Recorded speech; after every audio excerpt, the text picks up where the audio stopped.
पप्पू ने अपनी मंगनी तोड़ दी क्योंकि लड़की कुंवारी थी। उसने सोचा कि जो आज तक किसी की नहीं हो सकी वो मेरी क्या होगी।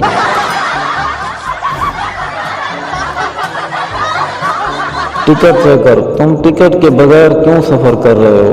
मुसाफिर, हमारा मुल्क आज़ाद है, हम सब आज़ाद हैं, बसें हमारी हैं, हर चीज़ हमारी है, तो टिकट कैसी?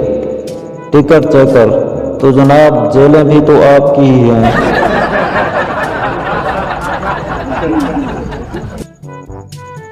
एक छोटी बच्ची वकील साहब के घर गई, ढेर सारी किताबें देखकर बोली, अंकल क्या आप भी अबू की तरह लाइब्रेरी की किताबें वापस नहीं करते?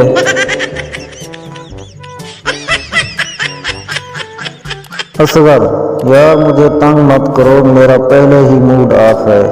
नासिर, यार तुम कभी ऑन होते हो कभी ऑफ, मुझे तो डर है कि तुम किसी दिन फ्यूज ना हो जाओ। एक लिफ्ट ऑपरेटर लोगों के बार बार वक्त पूछने से तंग आ गया था। आखिर उसने एक बड़ी घड़ी लिफ्ट में लगा दी। अब लोग सिर्फ एक ही सवाल पूछते हैं, भाई साहब क्या ये घड़ी ठीक चल रही है?